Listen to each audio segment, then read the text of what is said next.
আসিয়া অসময়ে চলে গেল, কিন্তু তাকে যারা চলে যেতে বাধ্য করলো তারা এখনো বেঁচে আছে। আমাদের সমাজ ব্যবস্থা দিন দিন নৈতিক শিক্ষা থেকে বঞ্চিত হচ্ছে, এটা তার অন্যতম প্রমাণ। ধর্ষণ আগে ছিল না এমন কোনো কথা নয়। ধর্ষণ আগেও হয়েছে, এখনো হচ্ছে, ভবিষ্যতেও হবে। কিন্তু তাই বলে 8 বছরের একজন শিশুরও নিরাপত্তা নেই, এটা ভাবা যায় না। আসিয়া বেঁচে থাকলে কি হতো? আসিয়া বেঁচে থাকলে তার সারা জীবন প্রতিদিন মরতে হতো। সুতরাং আসিয়া যে একবার মারা গেছে, এটাই তার জন্য ভালো হয়েছে। গত কয়েকদিন ধরে আসিয়া যে যন্ত্রণা উপভোগ করছিল, তার থেকে তার মরে যাওয়াটা অনেক অনেক ভালো হয়েছে। সে যদি বেঁচে উঠত, তাহলে আমাদের যে এই সমাজ ব্যবস্থা, এখানে আসিয়া এই সমাজ ব্যবস্থাকে নিজের মতো করে আর নিতে পারত না। এই সমাজ ব্যবস্থাকে আসিয়া সে তা আপন করতে পারত না। এই সমাজ ব্যবস্থা আসিয়াকে তিলে তিলে হত্যা করত। এখন প্রশ্ন হচ্ছে, আমাদের দেশে যখন কোনো ঘটনা ঘটে, তখন সেটা নিয়ে ব্যাপক তোলপাড় হয়। ঘটনার রেশ কাটতে না কাটতেই নতুন একটি ঘটনার জন্ম হয়, চাপা পড়ে যায় আগের ঘটনা, শুরু হয় নতুন ঘটনা নিয়ে আলোচনা। এইভাবে আমাদের দেশে এরকম হাজারো ঘটনা ঘটে যাচ্ছে, ধর্ষণ, হত্যা, গুম, খুন। কিন্তু সুষ্ঠু বিচার কখনোই ওইভাবে হয় কি না সেটা আমরা সবাই জানি। আর এই সুষ্ঠু বিচারের অভাবেই দেশের এই আজকে এই অবস্থা। আপনি একটি উন্নত দেশে যান, সেখানে দেখবেন যে অনেকে পোশাকের দিকে নজর দেয় না।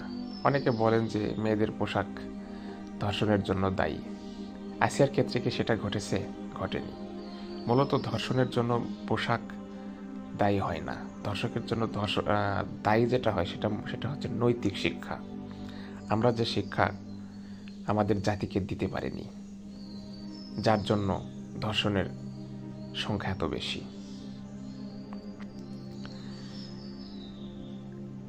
এই বাচ্চা শিশুটি যে কষ্ট কয়দিন ভোগ করলো, অবশেষে সে মৃত্যুর কোলে ঢলে পড়ল। তার বাবা মা হয়তো একটা দিন কান্নাকাটি করে থেমে যাবে। আর আজ যারা আমার মতন ব্লগ বানাচ্ছে, ফেসবুক, ইউটিউব বা বিভিন্ন সোশ্যাল মিডিয়াতে তার জন্য দুঃখ প্রকাশ করছে, এই দুঃখটা অত্যন্ত সাময়িক। আগামীকালে আমরা সবাই ভুলে যাব আসিয়া নামে কেউ মারা গেছে। এছাড়া লাশ নিয়ে অনেক কিছুই হচ্ছে। লাশ হেলিকপ্টারে করে যে দাফন করা হচ্ছে, সেই জানাজায় অংশগ্রহণ করছে দেশের বিশিষ্ট ব্যক্তিবর্গ। এখানে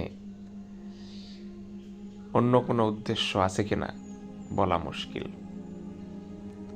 প্রকৃতপক্ষে যা কষ্ট পেয়েছে সেটা আসিয়াই পেয়েছে, আর এখন যেটা পাচ্ছে তার বাবা মা, তার পরিবার পাচ্ছে।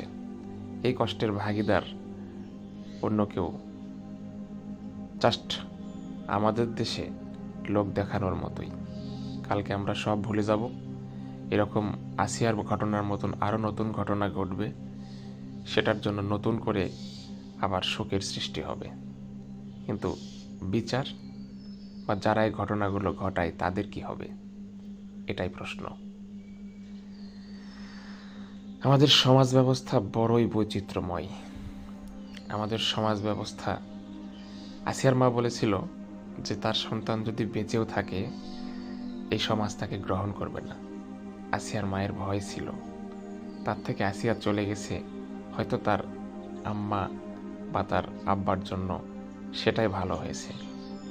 যদিও তারা কষ্ট পাচ্ছে, কিন্তু এই জায়গাটা তার মায়ের কথা থেকে বোঝা যায় যে এই জায়গাতেও তাদের শঙ্কা ছিল। সত্যি আমাদের জীবনটা বড়ই বৈচিত্র্যময়।